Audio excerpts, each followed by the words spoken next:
खुलुमबाय लोगोफोर, गोजोन फुंबिलि बयनिसिमबो। नोंथांमोनखौ बड' इनफ' पइन्ट चेनेलाव बयखौबो बरायनाय बावहरग्रोनाय जाबाय। आं दिनै नोंथांमोननि सिगाङाव राशि बायदियै दिनैनि सानसेनि फानजामुथिखौ फरायथिनो लादों। आसा खालामो नोंथांमोना भिडिअ'खौ नायनो मोजां मोनगोन। दिनै 3 एप्रिल 2026 मायथाइ एबा 19 सैत्र दान 1432 मायथाइ शुक्रबार। गिबियावनो दङ मेष राशि। दिनै साननि जागायनाया थुलुंगाखांनाय आरो फोथायथिजों जागोन। खामानि थिलियाव नोंथांनि नाजानाया मोनसे गोदान लामा लानो हागौ आरो जायखिजाया थाबथानाय खामानियाव दावगानायखौ नुनो मोनगोन। रांखान्थियारि बिथिङाव सांग्रां जानानै लानाय थिरांथाया मुलाम्फा गोनां जागोन। नखरनि सोद्रोमाजों मोजां सावरायनाया इयुननि थाखाय मोजां जानो हागौ। फरायसाफोरा गावनि फरायनायाव गोसो होनानै जर'खा जाफुंसार जागोन। सानजौफु समाव नोंथाङा सोरबा सिनायजानाय सुबुंनिफ्राय गोनां खौरां मोननो हागौ। मोनाबिलियाव मोनसे गोजोननायनि मोन्दांथि थागोन आरो नोंथाङा आद्रा थालांनाय हाबाफोरखौ फोजोबनो थुलुंगा मोनगोन। मोनसे फिसा खाबुखौ गोसो गोरबोजों लायोब्ला इयुननि मुलाम्फा जानो हागौ।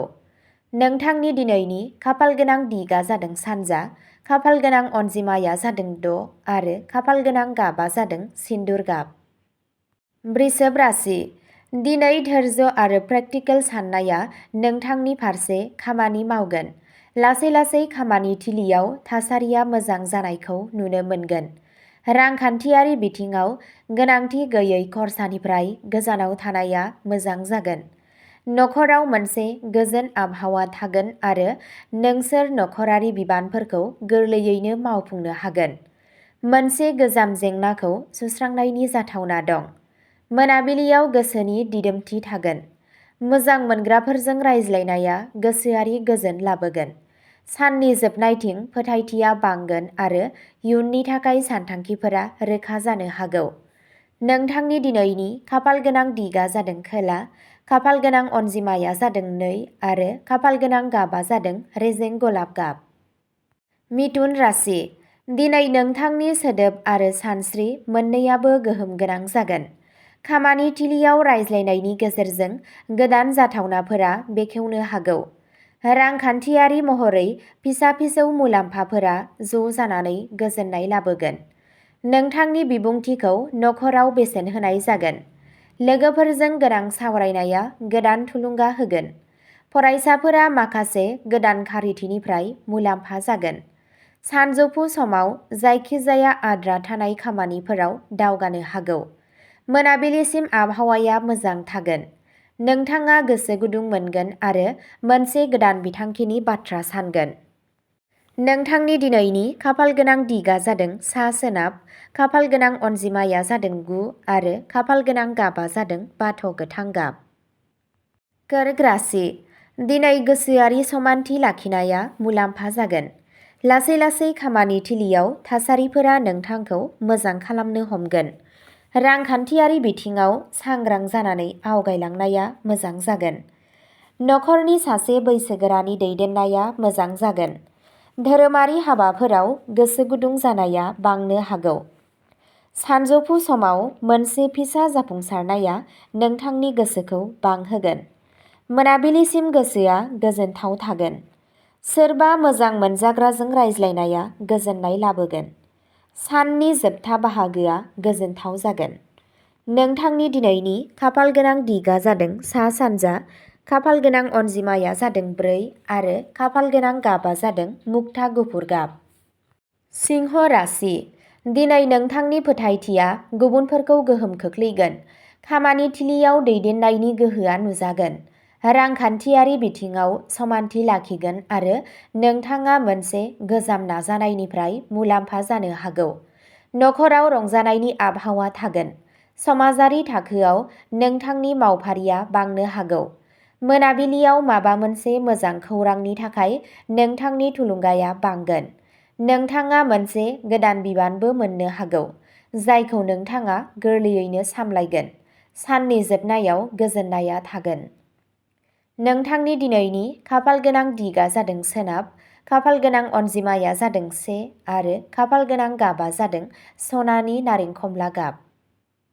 कन्या राशि दिनै सानथांखि बादियै मावनाय खामानिया मुलाम्फा जागोन। खामानि थिलियाव फिसा फिसौ जाफुंसारनायफोराबो गावजों गाव गोजोननाय होगोन। रांखान्थियारि थासारिया सरासनस्रा थागोन, नाथाय सामलायनायनि गोनांथि जागोन। नखराव गुरैयै आखु दिन्थियोब्ला गोजोन थागोन। फरायसाफोरा मुलाम्फा जागोन। मोनाबिलि समसिम मोनसे गोनां सावरायनाया गोदान रोखाथि लाबोगोन। समनि थि बाहायनाया नोंथांनि फारसे फिथाइ होगोन। साना सिरि आरो समानथि थागोन। नोंथांनि दिनैनि खाफाल गोनां दिगा जादों खोला सानजा, खाफाल गोनां अनजिमाया जादों 7 आरो खाफाल गोनां गाबा जादों मुगा गाब। तुला राशि दिनै समानथि आरो गियानजों लानाय थिरांथाफोरा जर'खा मुलाम्फा लाबोगोन। नोंथाङा नोंथांनि खामानि मावनाय जायगायाव लोगोफोरनिफ्राय मदद मोनगोन। रांखान्थियारि मुलाम्फानि नेरसोन नुजागोन। नखराव गोरोबलायनायखौ लाखिगोन। लोगोफोरजों सावरायनाया गोजोननाय लाबोगोन। बेलासि समाव नोंथांनि गोसोआव मोनसे गोदान बिथांखि महर लानो हागौ। जायखिजाया थाबथानाय आयदायाव मोजां सोलायनाय लाबोनो हायो। गावजों गाव फोथायनाया लासै लासै गोख्रों जागोन। नोंथांनि दिनैनि खाफाल गोनां दिगा जादों सोनाब साहा, खाफाल गोनां अनजिमाया जादों 5 आरो खाफाल गोनां गाबा जादों अख्रां गलाब गाब। वृश्चिक राशि दिनै धैर्यजों आवगायलांनाया जाफुंसार जागोन। खामानियाव मोनसे थि खामानियाव गोसो होनाया मुलाम्फा जागोन। रांखान्थियारि बिथिंफोरा दिदोम थागोन। नखरनि सोद्रोमाजों ओंथिगोनां सावरायनाया जागोन। सावस्रिनि रुटिनआव नेमखान्थि लाखि। मोनाबिलियाव गोदान सानस्रि सोमजिनो हागौ। सिगांनि रोंमोनदांथिफोरा थिरांथा लानायाव मदद होगोन। साननि जोबनाया गोसोआरि समानथि लाबोगोन। नोंथांनि दिनैनि खाफाल गोनां दिगा जादों खोला सोनाब, खाफाल गोनां अनजिमाया जादों 10 आरो खाफाल गोनां गाबा जादों रोजा मै गाब। धनु राशि दिनै साना गोदान सानस्रिजों दावगालांगोन आरो नोंथांनि खामानियाव थुलुंगाखांनाया थाबाय थागोन। नोंथांनि जिउ राहायारि बिथिङाव मोनसे गोदान खाबु ओंखारनो हागौ, जाय इयुनाव बाहायजाथाव जागोन। लासै लासै रांखान्थियारि बिथिङाव दिदोमथि बांगोन। नखराव गोजोननाया सोलिबाय थागोन आरो सोरबा मोजां मोनजाग्राजों थुलुंगाखांनाय बाथ्रा रायज्लायगोन। दावबायनाय एबा गोदान सोमोन्दोनि इसारा थानो हागौ। बेलासि समाव माखासे गोनां खारिथिफोरा इयुननि थाखाय दिगखौ रोखा खालामगोन। बांद्राय नाजायोब्ला आसा खालामनाय मुलाम्फाखौ मोननायनि जाथावना थायो। नोंथांनि समाजारि मावफारिया बांगोन आरो नोंथाङाबो मान मोनगोन। नोंथांनि दिनैनि खाफाल गोनां दिगा जादों सानजा खोला, खाफाल गोनां अनजिमाया जादों 12 आरो खाफाल गोनां गाबा जादों रेजें गेरुवा गाब। मकर राशि दिनैनि साना बिबानफोरजों बुंफबनाय जागोन, नाथाय नोंथांनि नाजानाया जाफुंसारगोन। खामानि थिलियाव नोंथांनि गोथौथिया नोंथांनि बैसोगोराफोरखौ गोहोम खोख्लैनो हागौ। सानथांखि लानाय खरसाया रांखान्थियारि बिथिङाव मुलाम्फा गोनां जागोन। नखरनि गोनांथिफोरनि फारसे गोसो होनाया गाहाम जागोन। मोनाबिलियाव मोनसे गोजाम सुस्रांजायै जेंनाया सुस्रांजानो हागौ। सासे रोंगौथि गोनां सुबुंनि दैदेननाया नोंथांखौ सिगांथिं दावगालांनायाव मदद होगोन। बांद्राय धैर्य लाखिनाया सानखौ बांसिन मोजां खालामगोन। हरसिम नोंथांनि गोसोआव दिदोमथि आरो सुखु थागोन। नोंथांनि दिनैनि खाफाल गोनां दिगा जादों खोला, खाफाल गोनां अनजिमाया जादों 3 आरो खाफाल गोनां गाबा जादों गोमो गोथां। कुम्भ राशि दिनै सोरजिलु सानस्रिया नोंथांनो जर'खा मुलाम्फा लाबोनो हागौ। खामानि थिलियाव मोनसे गोदान बिथांखिनि सायाव खामानि मावनो जागायनो खाबु मोनगोन। रांखान्थियारि बिथिङाव लासै लासै जौगानायखौ नुनो मोनगोन। नखराव गोरलै जागोन आरो लोगोफोरजों थुलुंगाखांनाय रायज्लायगोन। नोंथाङा मोनसे गोदान सानस्रिखौ मोगथाङारि महर होनो थुलुंगा मोनगोन। मोनाबिलियाव नोंथांनि गोसोआव गोसो गुदुं जागोन।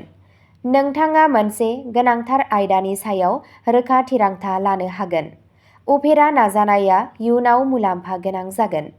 नोंथांनि दिनैनि खाफालगोनां दिगआ जादों साहा, खाफालगोनां अनजिमाया जादों 8 आरो खाफालगोनां गाबा जादों सोरां गेरुवा गाब।